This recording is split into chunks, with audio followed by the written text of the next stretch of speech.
So I'm Aaron from Ink and Paper Media, and I'm here with Michael Vampire from Vampires Everywhere. Can you just tell them what you do in the band? I'm the vocalist and founder of the band. Now, we noticed a big difference between Kiss the Sun Goodbye and Hellbound and Heartless, and you know, you can notice these things, but I kind of wanted to hear it from you. Like, what do you think is the big difference between Kiss the Sun Goodbye and Hellbound and Heartless? Is it censored? No. Hellbound and Heartless is just bullshit. It's an album that I had a producer and a label push me in two different directions from an EP that I had put together with Paul Levitt back in Maryland. And they want us to go a certain way, like more of a My Chemical Romance type thing, and we wanted to go more of a harder metal thing. We got pulled in the other direction, obviously, and you got songs like Bleeding Rain and Undead Heart and stuff like that, which is nothing wrong with these songs, but it's not me. Yeah. It never was me. The band at the time, the lineup at the time, 3 or 4 of them were very into pop punk and pop within itself, and that's not where I wanted to go when I started the band. I wanted a harder record. I wanted to express myself. I was really pissed. I mean, I've been doing it for a really long time. It was getting annoying, you know, all the backstabbing and stuff, so I wanted a record like that. So this is what Hellbound and Heartless is. This is all about me. This is all about my ideals about religion and social climbing and who I am and a little bit about love and a little bit about going insane with I've had a muse on this record, my first record having an actual muse, person that inspired me throughout the whole thing. So that was kind of crazy. So this record's just like more you and less producers trying to make a sale. I mean, it was to the point where we produced this ourselves. The labels, you know, the label wasn't really excited about Kiss the Sun Goodbye, and they gave us a shit budget. And they were like, yeah, I'll find a producer or whatever, dude, you know, and like, we'll just do this shit ourselves because DJ is a great producer. And he put it together, and we went to some of our friends in our band called Spine Shank, and they helped us engineer it. So, yeah. So it's kind of like just at this point where would you basically say you were fed up? Yes. Understandable. Now, if you weren't playing music, like this is like a big scenario, like for some reason you can't play music, what do you think would be your ideal choice for a regular 9-to-5 day job? And since it's not censored, I'll be honest, doesn't exactly have to be legal if you want. Okay. No, I mean, everyone probably thinks I'm going to be some sort of like serial killer or something like that. Which, you know, I would probably kill myself before killing someone else at this point. But I'd say maybe a plastic surgeon. That would seem fun to me. I could wake up and I can cut you, and I can rearrange your body. Nothing cooler. No, that's actually kind of like you getting to play God. Yeah, a little bit. You get to pick what they look like. And I already asked that. So, what you kind of like? What were big influences? Seeing as the last record was, you know, as you said, bullshit. On this record, this Vampires Everywhere, what would you say musically are big influences for you?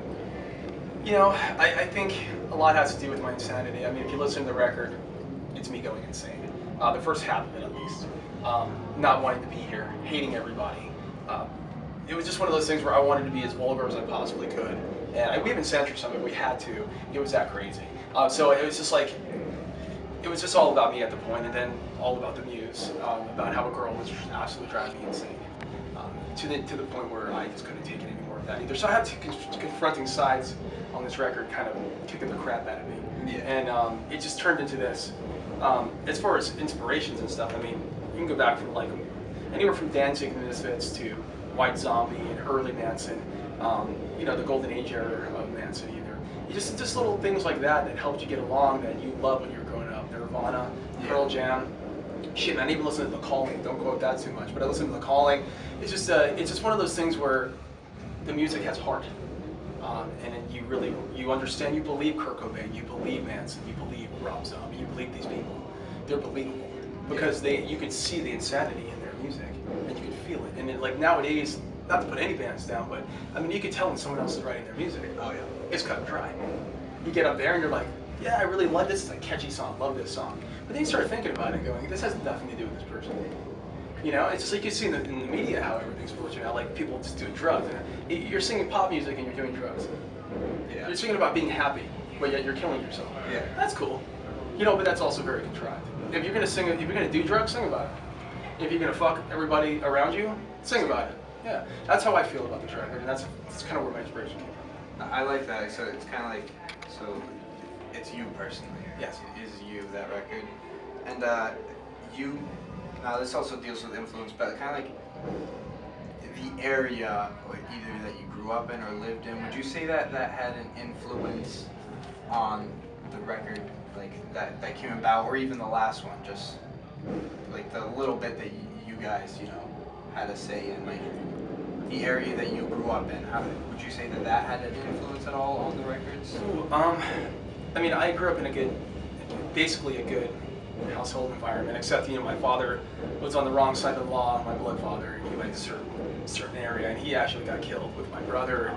My sister actually recently, so all that side of my family kind of has a bad luck streak. So, other than that, my stepfather and my mother raised me fine. You know, as a kid, I had a lot of trials and tribulations. I was beat up a whole shitload, and you know, punched when I was sleeping and stuff like that. So it's just one of those things where I started getting a bad chip on my shoulder, and I used to fight all the time. I came to the point where I started enjoying fighting, and I would say that maybe some of that spawned, you know who I am right now. Yeah.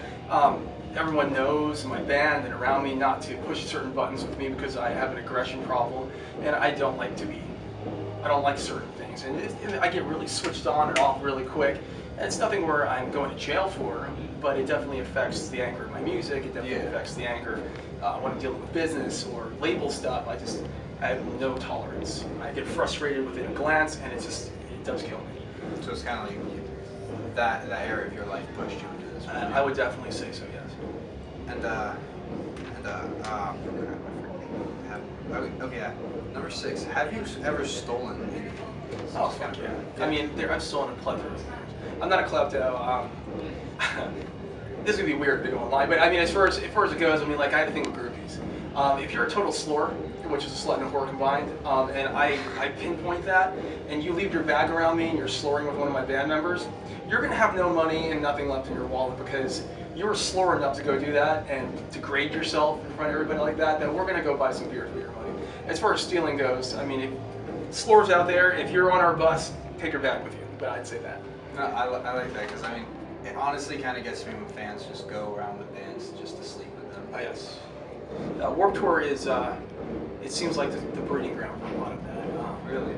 I myself, when I started the band, yeah, I fell into the trap. Now I'm more or less, I'm away from all of it right now. Yeah. I just have my own little thing going on, and I'm more happy doing that for sure. Do you think, like, what can you say about Vampire's stage presence that you might think that it makes you guys stand out, makes you guys more special? We have a no care attitude. If that means any no care, not caring, anything. We don't care what happens up there. We just go up there to do it. Whether I'm making out with somebody, whether I'm punching somebody, whether we run into each other on stage, whether I just threw a mic and almost broke my bass player's hand. It's just one of those things where we go up there, and if it happens, it happens.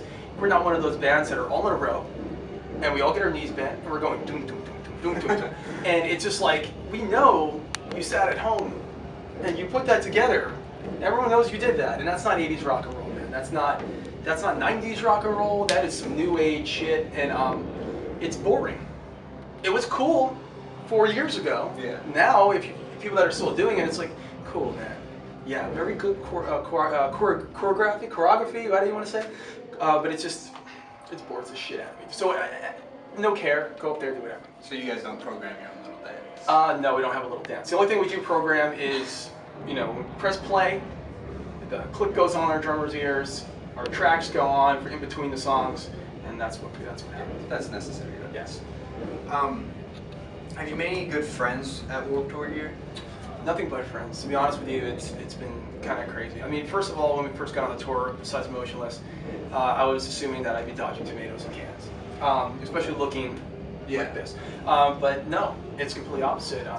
I made friends with all the bigger bands, Newfound Glory, Take Back Sunday, The Used. All these bands are so down to earth and so amazing. We the Kings even. These bands are just so cool, and they're so way up there, and they still have like all this fame, but yet they are down to earth. And even the smaller bands that are up and coming and stuff are really cool. We made friends with a band called Vanna, Chelsea Grin, Sleeping Sirens. All those guys are really, really cool people, so it's been cool, man. So it's nice that even those bigger ones do. Online, I'm sure you guys have noticed that with the way you guys do look, that there are people that are ignorant and do target you out there just for that reasoning. Now, just out of curiosity, if you could send them a message, what do you think that would be? Like if they were here and you could say something. I'd say keep doing it. You're giving me more attention. If you're going to take the time out of your day to talk about me, thank you. I mean, look at commercial media right now and how it works. I mean, Eminem. I mean, he's spawned from hate. No one thought a white guy could rap. Look at him. He's great. I mean, you got Manson, Alice Cooper, even Jim Morrison, for Christ's sake. I mean, all these people that were shunned and hated are the biggest people in rock and roll. So I have to say is please keep doing it. I do appreciate reading all the blogs, although I don't. Every now and then I'll have a fan point something out to me, and I love that. Actually, today this was funny. What was it, John 1010 or something, was it? Huh?